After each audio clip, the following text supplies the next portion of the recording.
Hello students, आज की video में हम एक्सरसाइज 9.6 के क्वेश्चन नंबर 7 से स्टार्ट करेंगे। अब इसके जो लास्ट क्वेश्चंस हैं, मतलब इस एक्सरसाइज के जो 1 से लेकर 6 तक क्वेश्चंस हैं वो हम लास्ट वीडियोस में कवर कर चुके हैं। अगर आपको वो क्वेश्चंस अच्छे से समझ में आए हैं, उसका सिर्फ एक ही रीज़न है कि आपके जो लीनियर डिफरेंशियल इक्वेशन के बेसिक्स जो हैं वो अच्छे से क्लियर थे। इसलिए मैं आपको हमेशा बोलता हूँ कि अपने बेसिक जो हैं वो क्लियर रखा करो। अब इस जो बेसिक्स वाली वीडियो में मैंने आपको क्या बताया था कि लीनियर डिफरेंशियल इक्वेशन होती क्या है, इसकी पहचान क्या है, इसकी कितनी टाइप्स हैं, इसको कैसे सॉल्व करते हैं, ये सब कुछ मैंने आपको बेसिक्स वाली वीडियो में बताया था। इस वीडियो का लिंक आपको ऊपर आई बटन और नीचे डिस्क्रिप्शन बॉक्स में मिल जाएगा। और मेरी आपसे हमेशा की तरह एक ही रिक्वेस्ट है कि अगर आप डायरेक्टली इस वीडियो पे आए हो, प्लीज़ एक बार बेसिक्स वाली वीडियो देख लो, उसके बाद आपको क्वेश्चंस बहुत ईजी लगने वाले हैं। अगर आपने वो वीडियो देखी है, बहुत अच्छी बात है। एक अच्छे मन से, एक पॉजिटिव मन से आज की वीडियो को शुरू करते हैं। अब देखो क्वेश्चन नंबर 7 की बात करते हैं। x log x dy by dx plus y is equal to 2/x log x। अब आपको पता है हमारा क्वेश्चन स्टार्ट करने का प्रोसीजर क्या रहता है कि सबसे पहले होमोजीनियस चेक करते हैं। अब यहाँ पर लॉगरिथमिक फंक्शन है, उसके अंदर x बाई वाई या y by x y term नहीं है, मतलब ये होमोजीनियस तो नहीं है।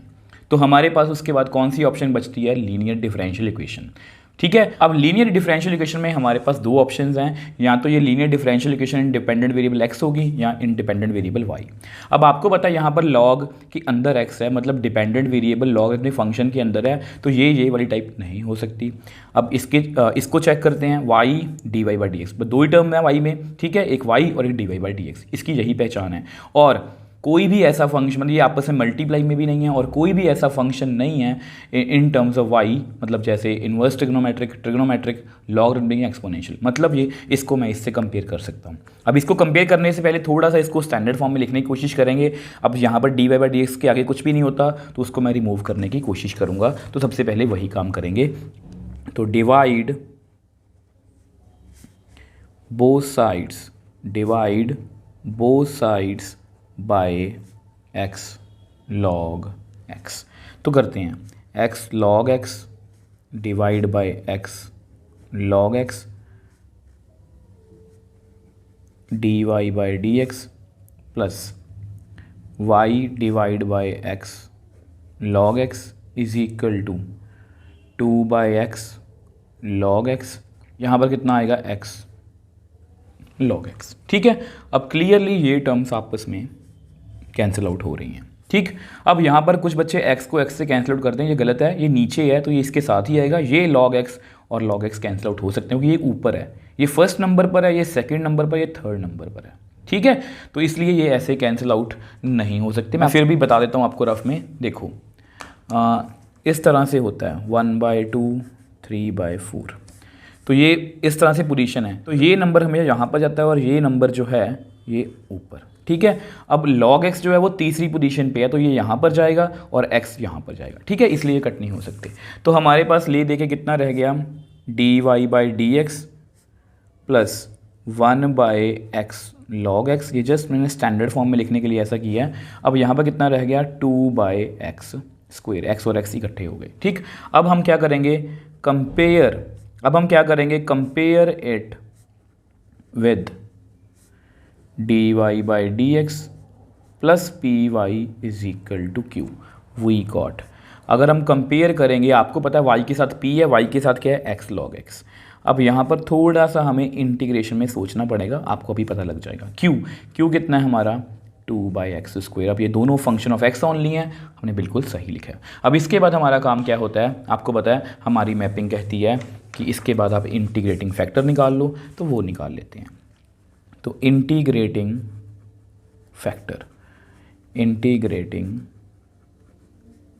Factor I dot F E की पावर पी डी एक्स, उसकी integration.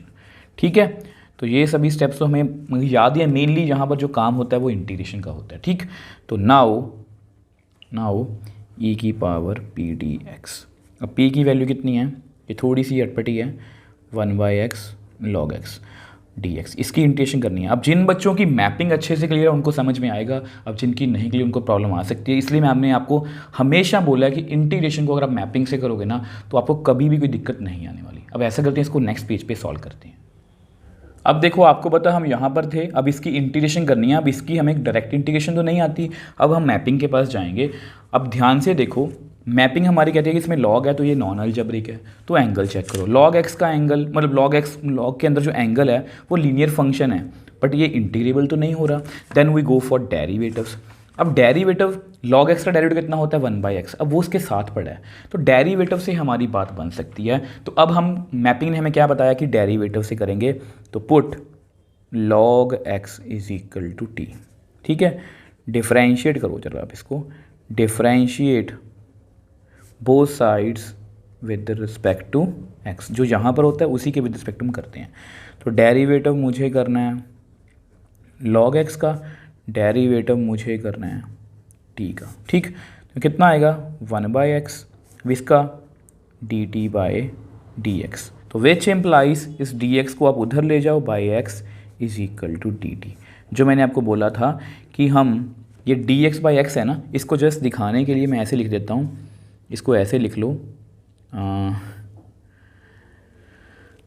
dx/x log x e की पावर, इसको मैं लिखूँगा dt और log x की वैल्यू कितनी है t, तो 1/t और dx/x की वैल्यू कितनी है dt। तो देख लो पूरा हमारा फंक्शन x से t में कन्वर्ट हो गया। अब इसकी इंटीग्रेशन मुझे आती है 1/x की कितनी होती है log mod x, तो 1/t की कितनी होगी log mod t। अब यहाँ पर हम मॉडुलस तो नहीं लिखेंगे ना, हम कांस्टेंट लिखेंगे, वो मैं आपको बेसिक्स वाली वीडियो में बता चुका हूँ कि कांस्टेंट जो इसका देखो e और log आपस में कैंसिल आउट हो जाते हैं, तो हमारे पास कितना आएगा t। ठीक है, अब t आ गया ना हमारा।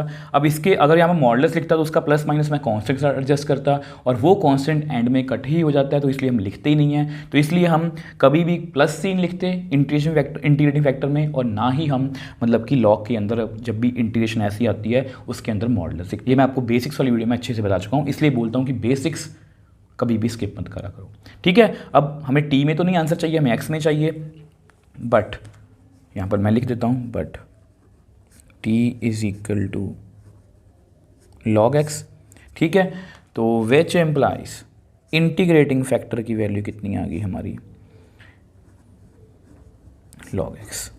ठीक है, इंटीग्रेटिंग फैक्टर कितना आ गया log x। अब जैसे ही हमारा इंटीग्रेटिंग फैक्टर आ गया, इसमें इंटीग्रेटिंग फैक्टर में हम थोड़ी सी एफर्ट्स करने पड़े, we got the solution in the form of this. ठीक है, तो वो लिख देते हैं, तो मैं यहाँ पर लिखने लगा हूँ we got solution of differential equation in the form of, तो y into if q into if dx। तो फिल करते हैं वैल्यूज़, तो y if कितना है हमारा log x, अब q कितना था हमारा 2/x², और if कितना हमारा log x dx। ठीक है, अब बेसिकली हमें जो भी कुछ करना है वो यहाँ पर हमें सब कुछ करना है। अब फिर से हम अपनी मैपिंग के पास जाएंगे। अब मैपिंग जब आएगी तो वो बोलेगी कि ये लॉगरिथमिक फंक्शन है, मतलब नॉन अलजेब्रिक है, एंगल चेक करो, एंगल इसका लीनियर है बट ये इंटीग्रेबल नहीं हो रहा, then we go for derivatives. अब डेरिवेटिव log x का 1/x होता है, 1/x² नहीं होता, तो यहाँ पर डेरिवेटिव से भी हमारी बात नहीं बनेगी। Then we go for integration by parts. तो इंटीग्रेशन बाय पार्ट्स के पास हम जाएंगे, ये आपका अलजेब्रिक है और ये आपका लॉगरिथमिक है। ठीक है, और आइलेट में ए पहले एल पहले आता है, मतलब ये फर्स्ट फंक्शन है और ये सेकंड फंक्शन। तो करते हैं, ठीक, तो थोड़ा सा इसको ऑर्डर में लिखते हैं, log x को पहले। ठीक है, अब इस ना 2 को मैं बाहर ही लिख रहा हूँ, इस 2 को बाहर ही निकाल लो। अब इसको आप लिख लो x की पावर -2, क्योंकि ये डिनोमिनेटर में ऊपर लेके गया तो -2 बन गई। ठीक है, तो अब मैं इंटीग्रेशन में पार्ट्स लगा देता हूँ। ये 2 मैंने जानबूझ के बाहर रखा है, आप रखना चाहते हो इसको साथ में भी रख सकते हो। तो first function as it is, second की integration minus derivative of first function integration of second function और फिर होल की इंटीग्रेशन। ठीक है, तो ब्रैकेट क्लोज्ड। तो करते हैं y into log x is equal to 2। अब log को वैसे ही लिख लो। अब इसकी इंटीग्रेशन आपको पता ही है, x की पावर -2 + 1 -2 + 1 माइनस। अब log का डेरिवेटिव आपको पता, मैंने आपको पहले ही बताया था 1/एंगल, डेरिवेटिव ऑफ एंगल। x का डेरिवेटिव विद रिस्पेक्ट टू इस 1 ही होता है, तो वो 1/x ही आएगा। बट यहाँ पर मैं आपको इसलिए बता रहा हूँ डिटेल में ताकि आपको किसी तरह की कोई कंफ्यूजन ना हो, क्योंकि यहाँ पर log 2x या कोई भी और टर्म भी आ सकती है। तो सेम यहाँ पर -2 + 1 dx ब्रैकेट क्लोज्ड। ठीक, तो करते हैं। तो y × log x = 2 log x, x की पावर -2 + 1 -1 सेम यहाँ पर x की पावर -2 + 1 -1 dx। तो which implies y × log x 2। अब इस माइनस को अब आगे लिख लो, -log x × 1/x, x की पावर -1 को मैंने 1/x लिख लिया माइनस। अब ऐसा करो, इस माइनस को बाहर निकाल लो तो ये प्लस बन जाएगा, और ये x की पावर -1, चलो एक स्टेप और कर लेता हूँ, -1 dx। इस x को मैं लिख लिया x की पावर -1। ठीक, जस्ट आपके लिए इतने स्टेप्स कर रहा हूँ, आप इसको बीच में इसके स्टेप्स जो हैं वो छोड़ भी सकते हो। मैं जस्ट इसलिए एक्सप्लेन कर रहा हूँ क्योंकि बीइंग अ टीचर मुझे करना ही चाहिए हर एक स्टेप को एक्सप्लेन। आप अगर आपको समझ आ गई तो आप छोड़ भी सकते हो। प्लस अब बेस सेम पावर साइड, तो कितना आएगा x की पावर -2 dx। ठीक है, अब इसको इंटीग्रेट करना, जस्ट माइनस का स्टेप ही है, उसको हम नेक्स्ट पेज पे सॉल्व कर लेते हैं। अब देखो हम यहाँ पर पहुँच गए थे, तो y × log x = 2 -log x/x। अब इसकी इंटीग्रेशन हमने अभी अभी की थी, -2 + 1 ठीक है, तो यहाँ पर आप लिख लो +c। ठीक, तो y × log x, वैसे तो हम अपना आंसर कहीं पर भी छोड़ सकते हैं, बट हमें एनसीईआरटी के आंसर से मैच करना है ताकि हमें प्रूव दैट में दिक्कत ना आए, -1 ठीक। तो एक दो स्टेप कर लेते हैं, जस्ट मैंने एक दो स्टेप इसलिए किए ताकि हमारा आंसर जो है परफेक्टली मैच हो जाए। तो ये कितना आएगा, -log x/x, इस माइनस को ऊपर लिख लो, इसको लिख लो 1/x।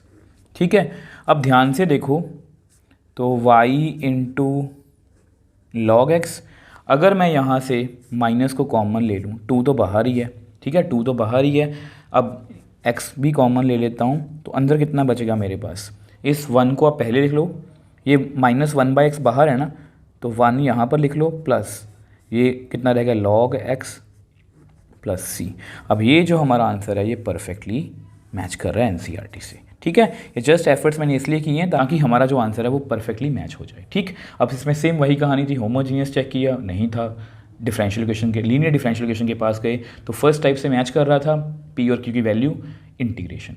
अब यहाँ पर थोड़ी सी प्रॉब्लम कहाँ पर आई थी हमें, इंटीग्रेटिंग फैक्टर में, क्योंकि वहाँ पर था 1/x log x। देखो यहाँ पर इंटीग्रेटिंग फैक्टर में ही हमारे पास कुछ ऐसी टर्म्स थी, तो वहाँ पर भी हमारी मैपिंग ने हमें बताया कि डेरिवेटिव से इसकी बात बन सकती है। मैंने सब्स्टिट्यूट किया तो मेरे पास कुछ इंटीग्रेटिंग फैक्टर की वैल्यू आ गई log x। उसके बाद जस्ट हमने इंटीग्रेट करना था बाद में भी, जब हम सोल्यूशन निकालते हैं तो वहाँ पर भी हमारी मैपिंग ने हमारी हेल्प की और अल्टीमेटली हमारे पास हमारा आंसर आ गया। सो नेक्स्ट क्वेश्चन 8th की बात करते हैं। 1 + x² dy + 2xy dx = cot x dx where x ≠ = 0। ठीक है, अब देखो पहली बार में ये देखने में ये क्वेश्चन नहीं लगता कि ये कौन सी टाइप का है। अब यहाँ पहले इसके बारे में बात कर रहे थे, x ≠ = 0। अब ये एडिशनल इन्फॉर्मेशन होती है, इसका कोई इतना काम नहीं है, बट मैं आपको फिर भी बताऊंगा। देखो अगर x 0 होगा तो cot 0, जो cot 0 क्या होता है, नॉट डिफाइंड। अब ये डिफरेंशियल इक्वेशन हमारी, क्योंकि इसमें dy/dx है ना, ये डिफरेंशियल इक्वेशन हमारी नॉट डिफाइंड ना हो, इसलिए यहाँ पर लिखा गया कि x की वैल्यू 0 नहीं आ सकती। तो ये बात तो खत्म होगी। अब सब कुछ भूल जाओ कि हम लीनियर डिफरेंशियल इक्वेशन कर रहे हैं। अब ये देखो कि क्या ये होमोजीनियस है, यहाँ पर कॉट है, अब यानी कि ट्रिग्नोमेट्रिक फंक्शन है, उसके अंदर x/y या y/x नहीं है, तो ये क्लियरली होमोजीनियस तो नहीं है। अब हमारे पास कौन सी ऑप्शंस बचती हैं, अब हमारे पास दो ऑप्शन बचती हैं कि लीनियर डिफरेंशियल इक्वेशन की ये कौन सी टाइप है, हमें ये देखना है। ठीक है, अब आपको पता है कि कॉट के अंदर x है, मतलब ये वाली टाइप नहीं हो सकती, क्योंकि इसमें डिपेंडेंट वेरिएबल ट्रिग्नोमेट्रिक फंक्शन के अंदर है, मतलब x, तो ये वाली टाइप नहीं है। तो इस टाइप से हमारी बात बन सकती है। अब इस टाइप से बात बनाने के लिए हमें dy/dx भी चाहिए, तो सबसे पहले वही बनाने की कोशिश करेंगे। अब उसको बनाने के लिए देखो सबसे पहले हमें क्या करना पड़ेगा, आप ऐसा करो, इस टर्म को ना उधर ले जाओ, क्योंकि चलो बाद में बताता हूँ, एक बार लिख लूँ एक बार। ठीक, तो cot x dx minus 2xy dx। देखो आपको क्लियरली दिख रहा है, देखो होमोजीनियस नहीं है, क्लियरली आपको मैंने बताया कि ये होमोजीनियस, ऐसा कोई बात, देखो मैं भी बता सकता हूँ कि इसको ऐसे कर दो, कॉमन ले लो, ये मेरा वो काम नहीं है। मैं अपना जो मेरा ध्यान होता है, जब मेरा मेन मोटिव होता है ना, वो यही होता है कि आपको पता लगना चाहिए कोई एग्जाम्स में कि क्वेश्चन को कैसे करना है। तभी मैं आपको हर एक क्वेश्चन में होमोजीनियस बता रहा हूँ, नहीं तो मुझे इतने एफर्ट्स करने की क्या जरूरत है कि हर क्वेश्चन में पहले होमोजीनियस चेक करूँ। होमोजीनियस नहीं है तो लीनियर डिफरेंशियल इक्वेशन की ये सेकंड टाइप भी बिल्कुल नहीं है, क्योंकि ये डिपेंडेंट वेरिएबल इन एक्स है और यहाँ पर डिपेंडेंट वेरिएबल ट्रिग्नोमेट्रिक फंक्शन के अंदर है। अब इसको इस टाइप से किया जा सकता है, तो मैं क्या करूँगा, मैंने dx को सेपरेट किया, तो यहाँ से ना आप देखो, यहाँ से आप dx को कॉमन ले सकते हो, ठीक है। तो मैंने dx को कॉमन ले लिया, ठीक। अब मैंने कॉमन ले लिया, अब ऐसा करो, इसको आप इधर ले आओ, 1 plus x square d y by d x is equal to cot x minus 2xy।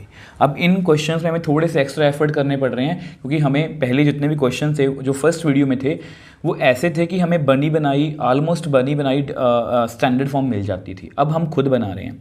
अब हमें पता है कि यहाँ पर मुझे 1 प्लस एक्स स्क्वायर नहीं चाहिए, ठीक है। उससे पहले आपको पता है स्टैंडर्ड फॉर्म, देखो आपकी जो स्टैंडर्ड फॉर्म है ना, मैं आपको लिख के दिखा देता हूँ, जो मैं बनाने की कोशिश कर रहा हूँ वो कुछ इस फॉर्म में होती है, ठीक है, इस फॉर्म में होती है। अब इतने कॉन्फिडेंस से मैं इसलिए बना रहा हूँ क्योंकि मुझे पता है कि ना तो ये होमोजीनियस है ना ये सेकंड टाइप है। अब देखो यहाँ से हम सेकंड टाइप में भी जा सकते थे, बट मुझे अपने पर कॉन्फिडेंस है कि मैंने आपको दोनों चीज़ें बता दी कि ना ये होमोजीनियस है ना ये सेकंड टाइप है, तो मुझे पूरा कॉन्फिडेंस है कि ये इस टाइप से हो जाएगा, ठीक। तो ऐसा करो, अब आपको पता है यहाँ पर इसके साथ वाई वाली टर्म होती है, तो इसको हम इधर लेके आएंगे, ठीक है। मैं आपको हर स्टेप इसीलिए इतना डिटेल में बता रहा हूँ। कॉट एक्स को आप उधर रख लो, ठीक। अब यहाँ पर मुझे ये नहीं चाहिए, तो divide both sides bye 1 plus x square. मुझे ये नहीं होता कि मेरे स्टेप्स इंक्रीज़ हो रहे हैं, ये जस्ट यहाँ पर स्टेप्स इंक्रीज़ हो रहे हैं, बट आपके माइंड में जब वो बात बैठ गई तो फिर आप इन सभी स्टेप्स को जल्दी जल्दी से कर भी सकते हो, मन में भी कर सकते हो, वो आपकी मर्जी है। मुझे बीइंग अ टीचर आपको हर एक स्टेप को एक्सप्लेन ही करना है ताकि आपको अच्छे से टॉपिक की क्लैरिटी हो। अब यहाँ पर ये कैंसिल आउट हो रहा है, ठीक है। तो कंपेयर, अब हम इसको कंपेयर कर सकते हैं, compare it with d y by d x plus p y is equal to q, ठीक है। अब हमने कंपेयर कर लिया तो वी गॉट, तो हमें क्या मिलेगा, p कितना है, देखो y के साथ p है, y के साथ क्या है 2x भी है और 1 प्लस एक्स स्क्वायर भी है, q कितना है हमारा cot x भी है, 1 प्लस एक्स स्क्वायर भी है। दोनों फंक्शन ऑफ x ओनली मैंने बिल्कुल सही लिखा है, तो हम बिल्कुल सही डायरेक्शन में जा रहे हैं। देखो आपको कॉन्फिडेंस भी आपके मन में होना चाहिए। अगर आप पहले ही डाउटफुल रहोगे कि पता नहीं आगे जाके ये उस टाइप की बनेगी कि नहीं बनेगी, तो फिर आप एग्जाम्स में क्वेश्चन कैसे सॉल्व करोगे। अब उस कॉन्फिडेंस को बूस्ट करने के लिए मैं आपको हर एक क्वेश्चन उसी तरह से करवा रहा हूँ, ठीक है। अब इसके बाद हमारी मैपिंग हमें कहती है कि चलो इंटीग्रेटिंग फैक्टर निकाल लेते हैं, ठीक है। तो इंटीग्रेटिंग फैक्टर,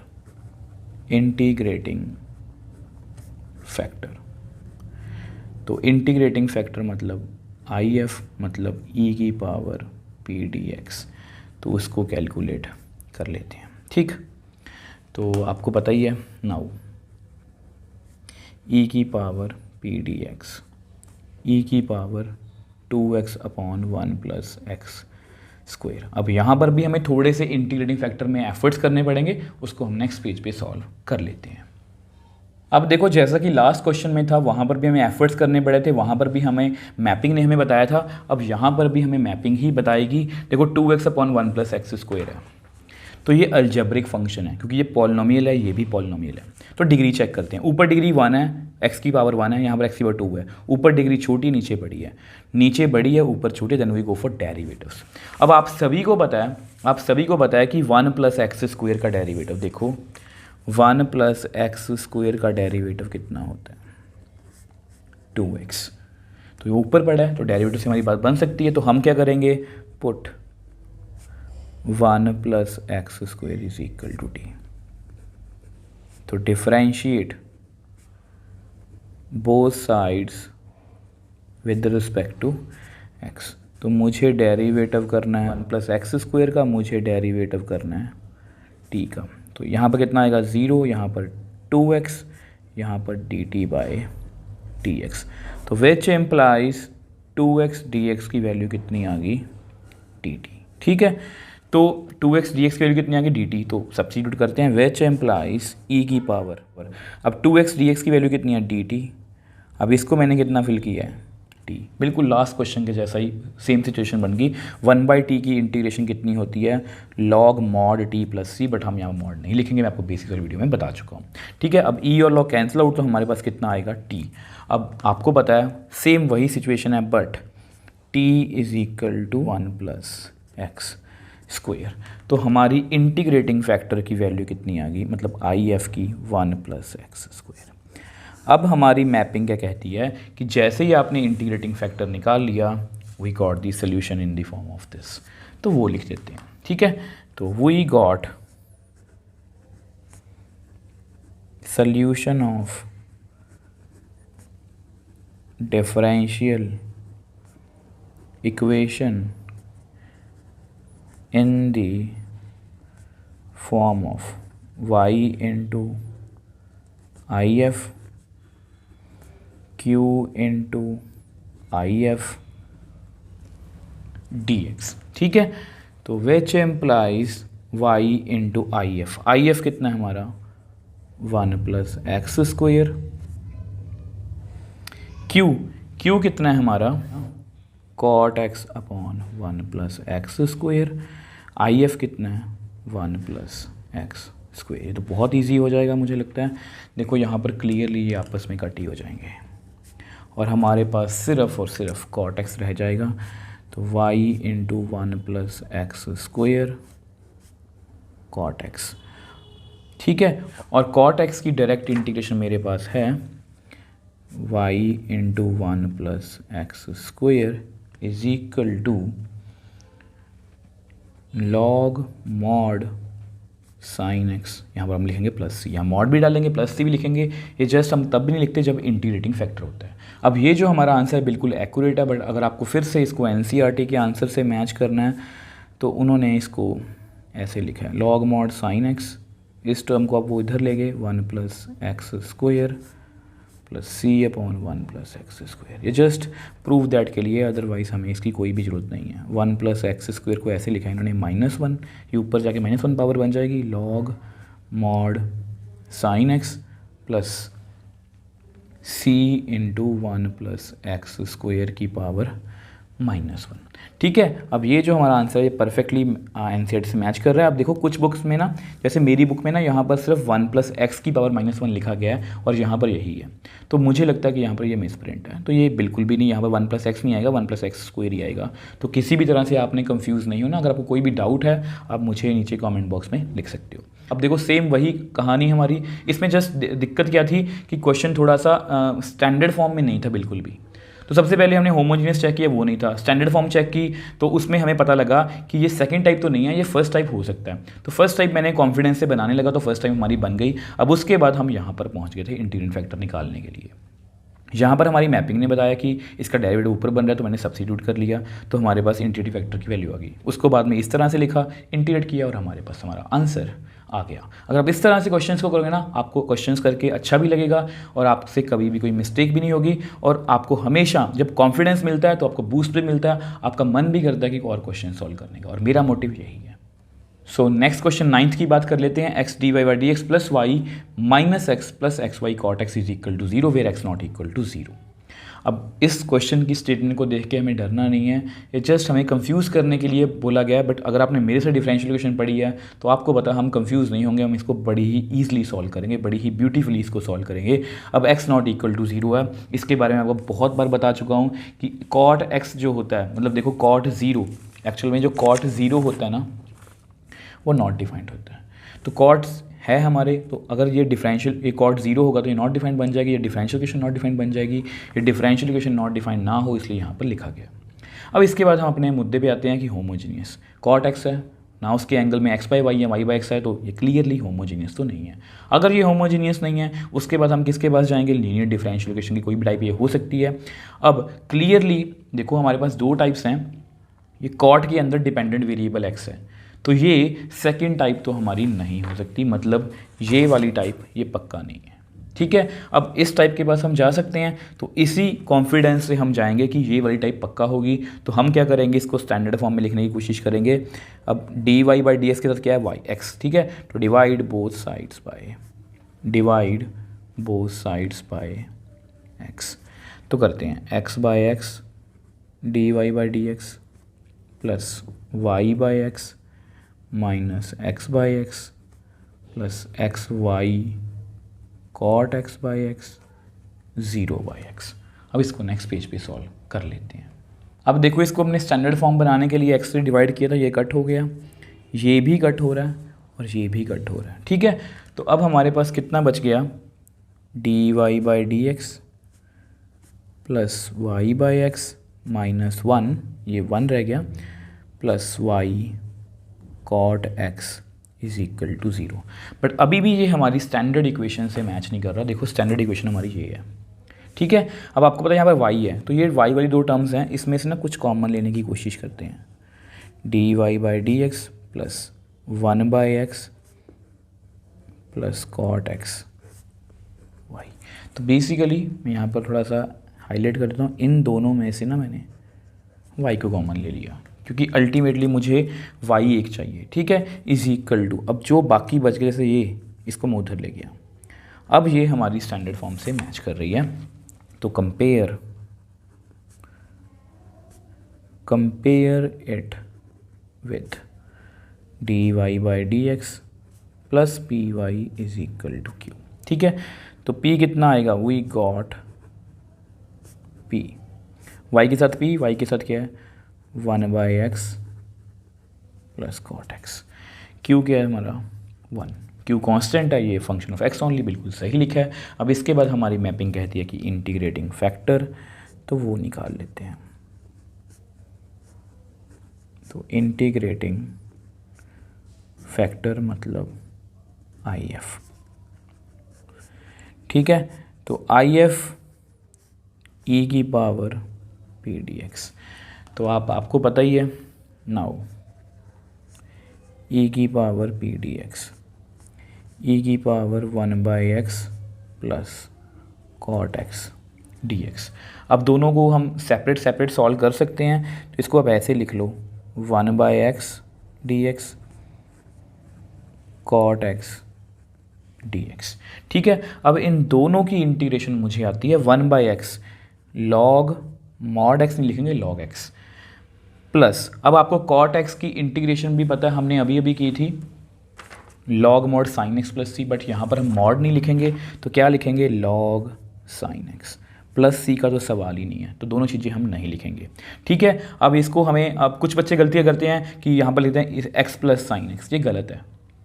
ये लॉग दोनों अलग अलग हैं, इनको हमें प्रॉपर्टी से थोड़ा सा टैकल करना पड़ेगा। अब आपको पता है लॉग की प्रॉपर्टी होती है log a plus log B को मैं लिख सकता हूँ लॉग ए बी, तो ये वाली प्रॉपर्टी मैं यूज़ करूँगा। तो log a plus log b, तो इसको मैं कैसे लिखूँगा लॉग ए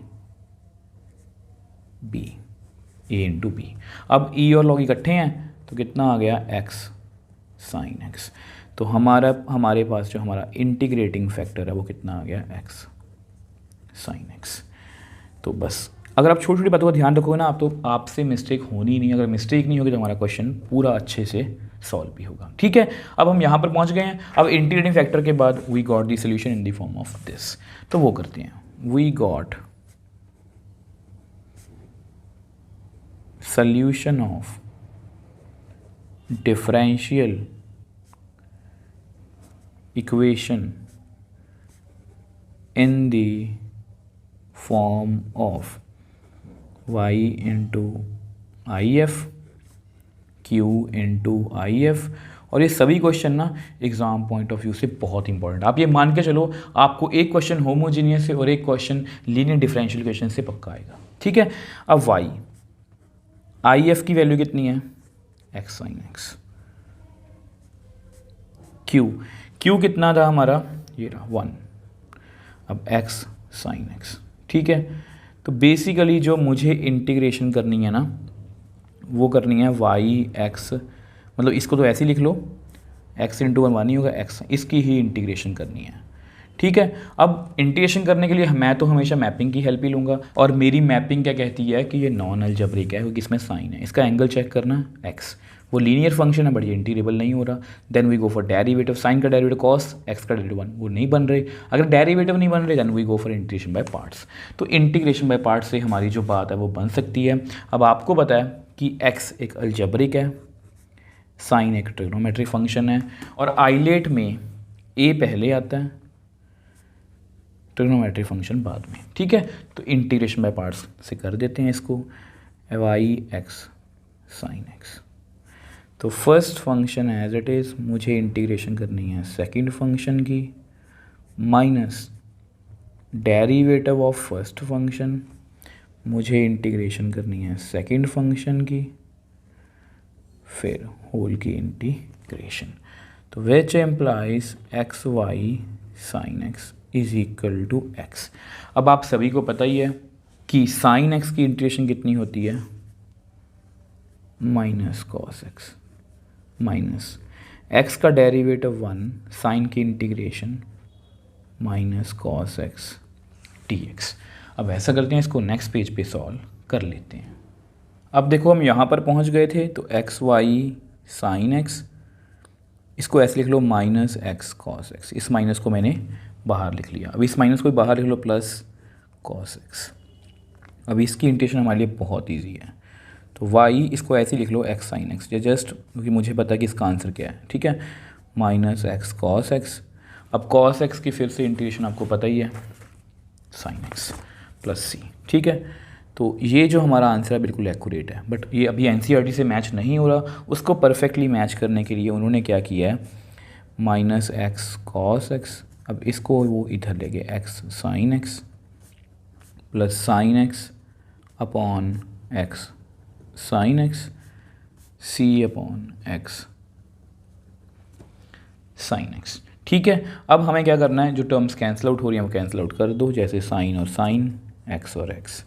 अब आपको ये भी पता है कि जो cos theta upon sine theta होता है वो कितना होता है, cot थीटा। तो ये फॉर्मूला यहाँ पर यूज़ कर लेते हैं, तो which implies y is equal to minus, तो यहाँ पर आप लिख लो, ऐसा करो उन्होंने ये वाली टर्म पहले लिखी है 1/x, तो मैं वैसे लिख देता हूँ ताकि परफेक्टली मैच कर जाए, 1/x।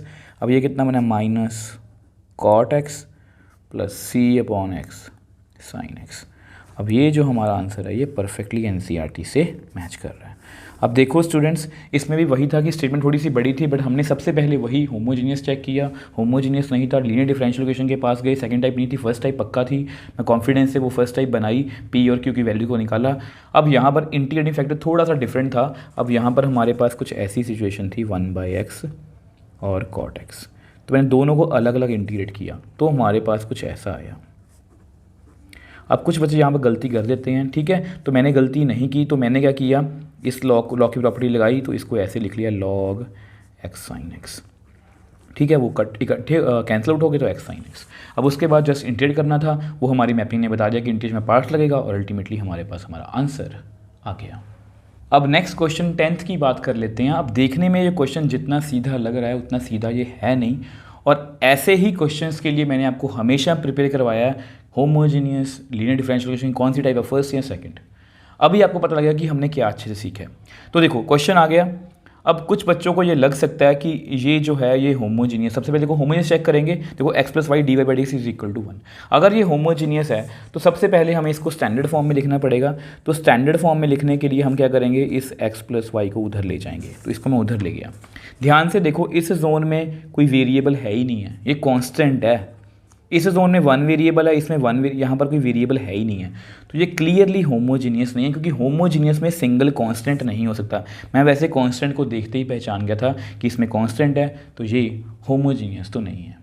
तो अगर ये होमोजीनियस नहीं है, अब उसके बाद कुछ बच्चे क्या करते हैं कि सर dy/dx है, तो ये हमारी ये वाली टाइप होगी, मतलब ये वाली, ये वाली, बट ये बिल्कुल गलत है। अब गलत क्यों है मैं आपको अभी बता देता हूँ। देखो अगर आप इसको देखो आपके सामने दो तरह से टाइप हैं। ये वाली, एक तो आपकी ये वाली है, ये डिपेंडेंट वेरिएबल इन वाई है, ये dependent d x by d y, ये डिपेंडेंट वेरिएबल इन एक्स है। ठीक है, अब आपको पता अगर आप इसको उधर लेके जाओगे तो ये कुछ ऐसा बनेगा। अब y मुझे ऊपर चाहिए तो ये y ऊपर कैसे आएगा? कुछ बच्चे बोलेंगे सर इसको ऐसे लिख लो, ये बिल्कुल गलत है, इसको हम ऐसे लिख ही नहीं सकते। तो ये क्लियरली ये वाली टाइप बिल्कुल नहीं बन सकती क्योंकि y ऊपर नहीं जा रहा, स्टैंडर्ड फॉर्म नहीं बन रही। तो दैट मीन्स ये लिखा d y by d x गया है, ये वाली टाइप हमारी बन सकती है। कैसे बनेगी? अगर इसको मैं उधर ले जाऊँ तो ये बनेगा d x by d y. अब मैं इसको लेके जाने की बजाय इसको उधर ले गया, अब x उधर जा सकता है और ये स्टैंडर्ड फॉर्म हमारी बन सकती है। तो इसी तरह के क्वेश्चंस के लिए मैंने आपको हमेशा प्रिपेयर करवाया है कि पहले होमोजीनियस चेक करो, ये होमोजीनियस नहीं है। उसके बाद आपके मन में दो तरह से बातें आ सकती हैं, फर्स्ट टाइप या सेकंड टाइप। अब क्लियरली ये फर्स्ट टाइप नहीं बन रही। जब आप रिजेक्ट करते हो ना ऐसे, फर्स्ट टाइप नहीं, होमोजीनियस नहीं है, फर्स्ट टाइप नहीं है या सेकंड टाइप नहीं है, तब आपके मन में कॉन्फिडेंस आता है कि यस ये यही टाइप होगी, तीन में से कोई तो टाइप होगी ना, तो ये टाइप ये वही वाली है। तो हम क्या करेंगे, ऐसा करो x plus y is equal to d x upon d y, इसको मैं उधर ले गया। ठीक है, अब क्या करेंगे, अब स्टैंडर्ड फॉर्म में लिखनी है ना, तो x को, अब आपको पता है आपकी स्टैंडर्ड फॉर्म में यहाँ पर x है d x by d y के साथ, तो x को उधर ले जाओ। अब x ये उधर जाके माइनस में जाएगा, तो ये कुछ ऐसा बनेगा, minus x is equal to y. इस x को मैं उधर लेकर माइनस बन गया ना, तो इज इक्वल टू वाई। तो अब compare it with d x by d y plus p one x is equal to q one. We got, तो y x के साथ p है, x के साथ क्या है माइनस वन, p1 है सॉरी, ठीक है p1 एंड q1 क्या है हमारा y। और यहाँ पर देखो ये टाइप में थोड़ी सी कम की होगी, इसके क्वेश्चंस कम है। ये टाइप में ये क्या होता है, p1 और q1 कांस्टेंट और फंक्शन ऑफ y ओनली, तो वही है, ये कांस्टेंट है, ये y ओनली है। ठीक है, अब इसके बाद हमारी मैपिंग क्या कहती है, इसकी वैल्यू लिखने के बाद इंटीग्रेटिंग फैक्टर e की पावर p1 dy, बस यही बातों का ध्यान रखना आपने, कंफ्यूज मत होना, इंटीग्रेटिंग फैक्टर। अब इसको आप याद कैसे रखो, मैंने पहले ही बताया था कि अगर फंक्शन ऑफ y ओनली है ये, तो इसमें dy ही होगा, dx कैसे आ सकता है, इंटीग्रेटिंग फैक्टर कितना आएगा, e की पावर p1 dy।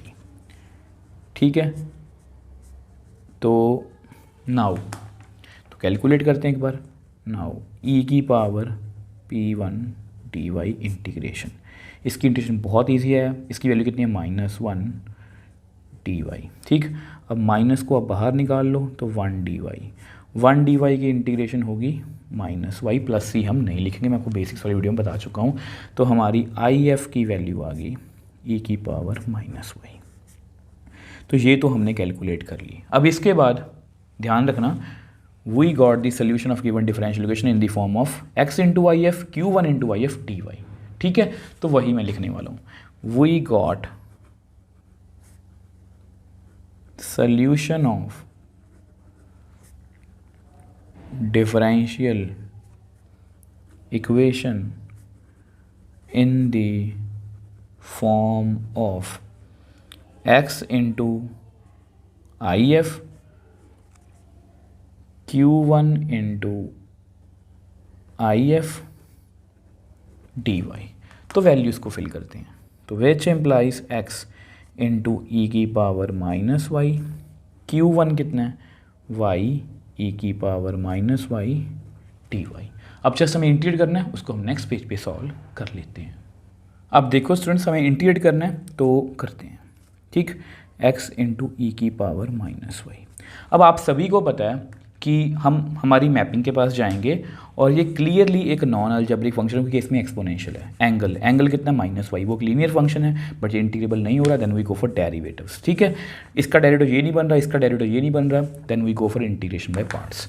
तो हम इंटीग्रेशन बाय पार्ट्स के पास जाएंगे और ये क्लियरली अलजेब्रिक है और ये एक्सपोनेंशियल। और आइलेट क्या कहता है हमारा, आइलेट कहता है कि ए पहले आता है, एक्सपोनेंशियल बाद में, ये फर्स्ट फंक्शन है, ये सेकंड फंक्शन, तो इसको इंटीग्रेट कर लेते हैं। तो first function as it is, मुझे इंटीग्रेशन करनी है सेकंड फंक्शन की, माइनस, बस ध्यान रखना कि dx मत लिखना, डेरिवेटिव करना है फर्स्ट फंक्शन का और इंटीग्रेशन करनी है सेकंड फंक्शन की, फिर होल की इंटीग्रेशन। तो which employees x into e की पावर माइनस वाई वाई। अब फिर से अपनी बात रिपीट करूँगा, मैंने आपको बहुत बार बताया है कि e की power ax plus b d की इंटीग्रेशन कितनी होती है, ऐसा ही divide by derivative of ax plus b, actual में ये होता है, ठीक है। तो e की पावर ax प्लस बी, इसका डेरिवेटिव कितना होगा a प्लस सी। तो सेम e की power minus y d y की कैसे होगी इंटीग्रेशन, e की power minus y derivative of minus y plus c. अब डेरिवेटिव ऑफ माइनस वाई कितना होगा, माइनस वन प्लस सी, ठीक है। तो यहाँ मैं कितना लिखूंगा, मैंने आपको हमेशा बताया कि मैं क्वेश्चन को लेंथ नहीं इंक्रीज कर रहा, मैं आपको बेसिक बता रहा हूँ उसका एक्चुअल में, ठीक है। माइनस, अब एक्स का वाई का derivative with respect to y one, अब यहाँ पर minus y upon minus one d y, तो करते हैं। तो एक्स इंटू ई की पावर माइनस वाई, ये माइनस वन आगे लिख लो, ई की power minus y minus minus plus e की power minus y t y. अब हमारा क्वेश्चन ऑलमोस्ट हो चुका है, ई की पावर माइनस वाई ई की पावर माइनस वाई। अब फिर से वही सेम इंटीग्रेशन, ई की power minus y upon minus one plus c. अब ये जो हमारा आंसर है बिल्कुल एक्यूरेट है, आप यहाँ पर छोड़ सकते हो, बट अगर आपको फिर से हमेशा की तरह एनसीईआरटी के आंसर से मैच करना है तो थोड़े से हम एफर्ट्स कर लेते हैं। ऐसा करो, इसको ना आप उधर ले जाओ, माइनस वाई ई की power minus y by e की पावर माइनस वाई, इस माइनस को ऊपर लिख लो, ई की power minus y by e की power minus y c upon e की पावर माइनस वाई। अब क्लियरली ये आपस में कट हो गए, ठीक है। तो which implies x is equal to minus y minus one plus c, इसको ऊपर ले जाओ तो ये प्लस बन जाएगा ई की पावर वाई, ठीक है। अब इसको जस्ट मैच ही करना परफेक्टली, तो उन्होंने क्या किया है, x plus y plus one is equal to c e की पावर वाई। अब ये जो हमारा आंसर है ये परफेक्टली एनसीईआरटी से मैच कर रहा है। अब देखो स्टूडेंट्स, ये क्वेश्चन बिल्कुल डिफरेंट था हमारे लिए, इसमें सिचुएशन हमारे पास कुछ ऐसी थी, ठीक है। होमोजीनियस चेक किया कि इसमें कांस्टेंट है, ये होमोजीनियस नहीं है। अब ये वाली टाइप लग रही थी, बट एक्चुअल में ये नहीं है। जब मैंने देखा कि इसको मैं उधर लेके जाऊंगा तो वाई ऊपर नहीं जा सकता, तो दैट मीन्स हम ये वाली स्टैंडर्ड फॉर्म से नहीं कर सकते, तो मैं यहाँ पर गया, तो इसको मैं उधर लेके गया तो ये इससे मैच कर रहा था। तो देख लो, जो क्वेश्चन देखने में ऐसा लग रहा था एक्चुअल में वो ऐसा था, ठीक है। तो मैंने इसको स्टैंडर्ड फॉर्म में लिखा, P1 और Q1 की वैल्यूज़ को निकाला, इंटीग्रेट किया। अब इंटीग्रेशन में हमें मैपिंग ने बताया कि इंटीग्रेशन में पार्ट से करना है, सॉल्व किया और हमारे पास हमारा आंसर आ गया। अगर आप इस तरह से क्वेश्चंस को करोगे ना तो आपको कोई भी दिक्कत नहीं आने वाली।